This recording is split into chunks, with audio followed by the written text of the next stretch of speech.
आपको याद भी नहीं होता कि आपने मोबाइल पकड़ा किस काम के लिए था। सोते वक्त आखिरी काम भी स्क्रॉलिंग ही होगा।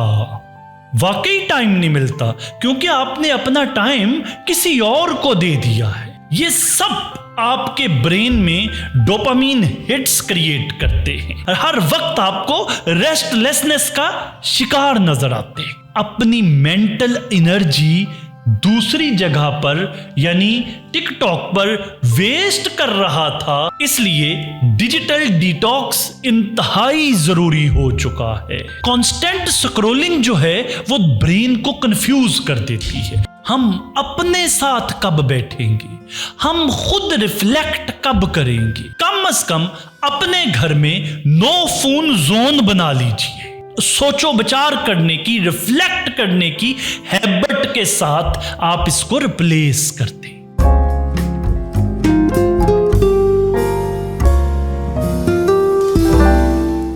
कभी आपने नोटिस किया कि आप मोबाइल पकड़ते हो 2 मिनट के लिए, मगर स्क्रॉल करते करते जब आप ऊपर नजर उठा के देखते हो तो पता चलता है कि 45 मिनट गुजर चुके हैं और आपको याद भी नहीं होता कि आपने मोबाइल पकड़ा किस काम के लिए था। ऐसे ही जरा सोचिए और मुझे बताएं कमेंट सेक्शन में कि आप सुबह उठते ही सबसे पहला काम क्या करते हैं, और जब आप रात को सोने लगते हैं तो आपका आखिरी अमल क्या होता है। डेफिनेटली बहुत से लोग सुबह उठते भी सबसे पहले मोबाइल देखते होंगे और रात को सोते वक्त आखिरी काम भी स्क्रॉलिंग ही होगा। ऑफिस में, यूनिवर्सिटी में, कॉलेज में, जहां थोड़ा सा टाइम मिला फौरन फेसबुक की रील्स देखना शुरू कर दी, इंस्टाग्राम देखना शुरू कर दिया, टिकटॉक पे चले गए और टिकटॉक स्क्रॉल करना शुरू कर दिया और फिर पता ही नहीं चला कि हमने कितना वक्त इसके ऊपर गुजार दिया है। और फिर हम आपस में जब गुफ्तगू करते हैं ना तो हम कहते हैं यार टाइम ही नहीं मिलता। आप सही कहते हैं, वाकई टाइम नहीं मिलता क्योंकि आपने अपना टाइम किसी और को दे दिया है। एक बात समझ लीजिए कि ये आदत नहीं, हम कह देते हैं यार मुझे ऐसी बस आदत पड़ गई है स्क्रॉलिंग करने की और मुझे बस यार पता नहीं कैसे ये हैबिट डेवलप हो गई। ये आदत नहीं है। एप्स को डिजाइन ही इस तरह किया जाता है कि वो अपनी कैप्टिविटी में ले लेती हैं और हम चाहते ना चाहते हुए उनके साथ चिपक जाते हैं। हर नोटिफिकेशन, हर रेड डॉट, हर नई रील, ये सब आपके ब्रेन में डोपामीन हिट्स क्रिएट करते हैं। हमें वक्ती प्लेयर मिलता है और हम उस वक्ती प्लेयर में इस तरह खो जाते हैं कि हमें वक्त का पता ही नहीं चलता। डोपामीन करता क्या है? डोपामीन आपको वक्ती प्लेयर देता है मगर आपका लॉन्ग टर्म फोकस जो है उसको तबाह बर्बाद करके रख देता है। और फिर उसका नतीजा क्या होता है? उसका नतीजा ये होता है कि आपका अटेंशन स्पैन कम हो जाता है। आप डीप थिंकिंग फिर कर ही नहीं सकते। आप हर वक्त रेस्टलेस फील करते हो। ये क्या वजह है कि हमें यूथ में ये बड़ा कॉमन प्रॉब्लम नजर आता है कि वो हर वक्त रेस्टलेस नजर आएंगे। उसकी दीगर वजूहात के साथ एक बहुत बड़ी वजह ये मोबाइल का एक्सेसिव यूजेज है कि वो उसमें ही इतना इन्वॉल्व रहते हैं कि वो साइकोलॉजिकली एंजाइटी, डिप्रेशन, हर वक्त आपको रेस्टलेसनेस का शिकार नजर आते हैं। मेरा एक दोस्त, उसके गोल बड़े क्लियर, बड़ा कंसिस्टेंट अपने कामों में, बड़ा मेहनती बंदा, उसने उसने एक दिन अपने मोबाइल में टिकटॉक ऐप इंस्टॉल कर ली। अब जब उसने टिकटॉक कर लिया अपने मोबाइल में तो वो कहने लगा कि मैं काम करते करते ज़रा 10 मिनट की ब्रेक लेता हूँ और ब्रेक लेके तो मैं स्क्रॉलिंग शुरू कर देता हूँ।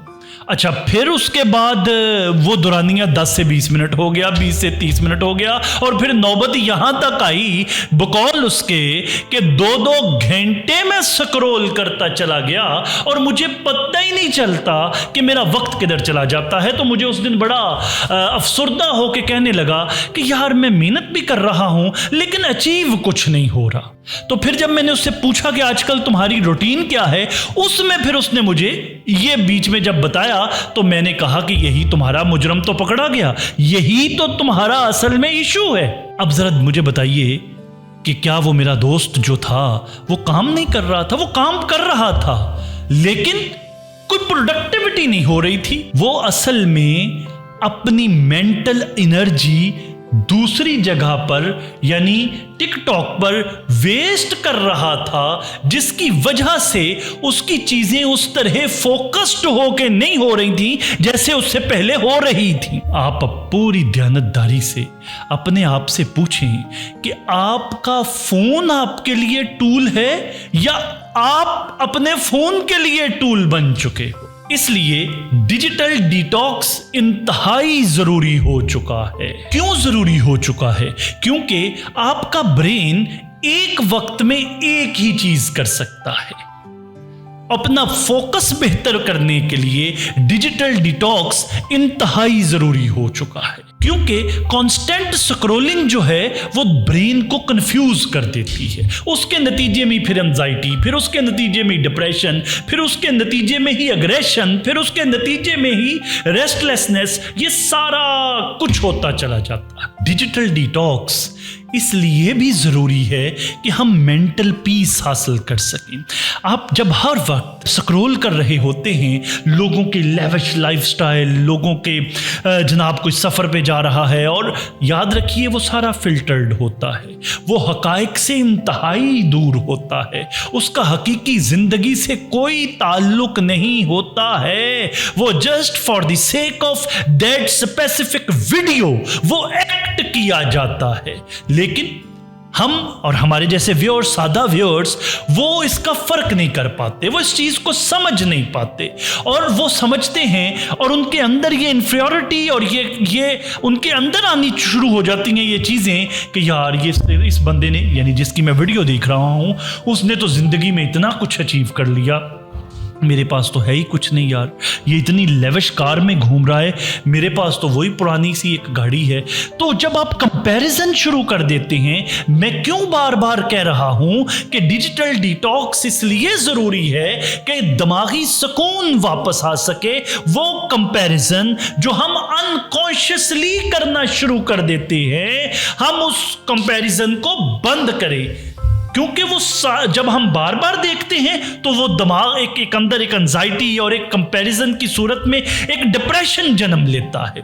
हालांकि हम ये तवज्जो नहीं करते कि यार ये तो एक्ट है, ये तो फिल्टर्ड है, ये तो सारे का सारा दिखाया गया है, हकीकत का इससे कोई ताल्लुक नहीं। लेकिन ना चाहते हुए भी हमारा दिमाग जो है वो कंपैरिजन शुरू कर देता है, और जैसे ही दिमाग कंपैरिजन शुरू करता है, डिप्रेशन शुरू हो जाता है। इसलिए मोबाइल यूजेज हमें लिमिट करना होगा, इसे डिटॉक्स करना होगा। मैं बार बार लफ्ज डिटॉक्स इस्तेमाल कर रहा हूं। इन फासद मादों को जिस्म से निकालना होगा ताकि आप ज़हनी सुकून हासिल कर सकें। और ये डिटॉक्स इसलिए भी ज़रूरी है कि वो लोग जो हमारे दाएं बाएं जिंदा हैं, हयात हैं, फिजिकली मौजूद हैं, हम उनके साथ वक्त गुजार सकें, बजाय इसके कि मोबाइल हाथ में पकड़ के वो लोग जो हमारे पास फिजिकली मौजूद नहीं हैं उनको देख देख कर, उनके लाइफस्टाइल देख कर तो उन्हीं में हम गुम रहें, और हमारे इर्द गिर्द जो लोग मौजूद हैं, जो फिजिकली मौजूद हैं, उनकी हमें फिक्र ही कोई नहीं होती। तो ये डिटॉक्स, जिसे मैं डिजिटल डिटॉक्स कह रहा हूं, ये इसलिए भी जरूरी है कि हम अपने दाएं बाएं मौजूद अपने प्यारों को वक्त दे सकें, उनको फील कर सकें, उनसे गप्पे मार सकें, उनके साथ चिट चैट कर सकें। इसलिए ये स्क्रॉलिंग हमें लिमिट करना होगी। और जब आप हर वक्त स्क्रॉल ही करते रहोगे तो मुझे आप खुद दयानतदारी से बताइए, आपके पास अपने लिए कब वक्त होगा? हम अपने साथ कब बैठेंगे? हम खुद रिफ्लेक्ट कब करेंगे? हम खुद सोच विचार कब करेंगे? क्या हमने हर वक्त दफ्तरों में, स्कूल्स में, यूनिवर्सिटीज में मसरूफियत के बाद घर आके मोबाइल पकड़ के फिर मोबाइल में हमने हर वक्त इसी लूप के अंदर रहना है? और ये जिंदगी जो एक दफा मिली है, ये हमने इन्हीं चीजों में सारी की सारी जाया करके चले जाना है? या हमें कुछ वक्त अपने लिए भी चाहिए होगा? इसलिए ये डिजिटल डिटॉक्स इसलिए भी जरूरी है कि हम अपने साथ बैठ सके, हम अपने साथ बातें कर सके, हम अपने मन में, और हजरत इकबाल तो हमें ये कहते चले गए, अपने मन में डूब के पाजा सुरागे जिंदगी। और अब हमारे पास वक्त ही नहीं होता अपने मन में डूबने का। तो इसलिए भी डिजिटल डिटॉक्स जरूरी है, क्योंकि हजरत इकबाल कहते हैं कि अपने मन में डूब के पाजा सुरागे जिंदगी, कि अपने मन में डूबोगे तो जिंदगी का सुराग मिलेगा। यानी अपने मन में डूबेंगे जिंदगी का सुराग मिलेगा, जो कि व्हाट्सएप पे, फेसबुक पे, इंस्टाग्राम पे कभी भी नहीं मिलेगा। And remember, life is once, there is no second episode of life. ये बात तो हमने समझ ली कि डिजिटल डिटॉक्स कितना जरूरी है। करें कैसे? तो मैं आपको कोई अनरियलिस्टिक बातें नहीं बताऊंगा कि जनाब आप मोबाइल फेंक दें, आप मोबाइल अपना बेच दें, आप जंगलों में निकल जाएं, आप तन्हाई का शिकार हो जाएं। Not at all, this is not realistic approach. सबसे पहले आप इसको लिमिट करने के लिए ये देखें कि आप कितना वक्त खुद अपने साथ, अपना एहतसाब खुद करें कि आप कितना वक्त मोबाइल पर सर्फ करते हो।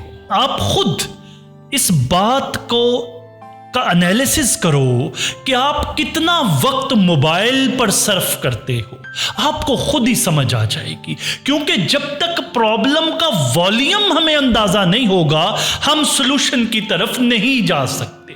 आप खुद देखें कि आप कितना वक्त, कितने घंटे मोबाइल पर जाया कर देते हो। जब आप खुद से एनालाइज करोगे तो आपको समझ आ जाएगी और आप उसे शऊरी कोशिश, कॉन्शियस एफर्ट करके उसको लिमिट करना शुरू कर दीजिए। और कम से कम अपने घर में नो फोन जोन बना लीजिए। डाइनिंग टेबल पे फोन हाथ में नहीं होगा, बेडरूम में बेड के ऊपर फोन हाथ में नहीं होगा। यह असूल बना लीजिए। और आप यकीन करें, देखने में या कहने में तो ये बड़ा आसान सा और बड़ा कहने में तो ये बड़ी छोटी सी बात लगती है, लेकिन आप ये एक्सरसाइज शुरू कीजिए, आप खुद हैरान होंगे कि कितना फर्क पड़ना शुरू हो गया है। और इसके साथ साथ जहां हमने नो फोन जोन बना लिए हैं घर में, इसके साथ साथ एक रूल और बना लीजिए। आप देखेंगे कि आपकी जिंदगी में से ये जो सारा आपका कीमती वक्त मोबाइल ले जाता है, वो किस कदर आप अपना वक्त जो है वो बचा सकेंगे। असल में इंसान की असल दौलत, इंसान की असल ताकत उसका वक्त है, ये रिवर्सेबल नहीं है। इसलिए फैसला कर लीजिए कि सुबह उठ के 30 मिनट, पहला आधा घंटा नो फोन, रात को सोने से पहले आधा घंटा यानी 30 मिनट्स नो फोन। और आप देखेंगे हैरान कुन तौर पर इसका कितना इम्पैक्ट आएगा आपकी जिंदगी में। और एक और बात बताऊं, जब तक आप इसे रिप्लेस नहीं ना करेंगे, ये जान नहीं छोड़ेगा। यानी वो वक्त जो आप मोबाइल पे इस्तेमाल करते हो, वो वक्त जो आप 2-2 घंटे, 3-3 घंटे मोबाइल में जाया करते हो, इसको रिप्लेस कर दें। किसके साथ? वॉक के साथ, रीडिंग के साथ। दुनिया में तारीख उठा के देख लीजिए, दुनिया की तारीख में कोई कौम बगैर शऊर, बगैर इल्म, बगैर बुक रीडिंग के कामयाब नहीं हो सकी है। इसलिए इस मोबाइल हैबिट को रिप्लेस करें वॉक की हैबिट के साथ, एक्सरसाइज की हैबिट के साथ, जिम की हैबिट के साथ, रीडिंग की हैबिट के साथ, सोचो विचार करने की, रिफ्लेक्ट करने की हैबिट के साथ आप इसको रिप्लेस करते हैं। याद रखें, हर नोटिफिकेशन, हर रील इंपॉर्टेंट नहीं होती है। और ये भी याद रखें, हर ऑनलाइन चीज रियल नहीं होती है, लेकिन आपका वक्त रियल है, आपकी जिंदगी रियल है और वक्त लिमिटेड है। वक्त को बामकसद बनाएं। घड़ी की टिक टिक हमें बताती है कि वक्त किस तरह रेत की तरह हमारे हाथों से निकलता चला जा रहा है। गाफिल, तुझे घड़ियाल ये देता है मना दी, गर्दून घड़ी उम्र की एक और घटा दी।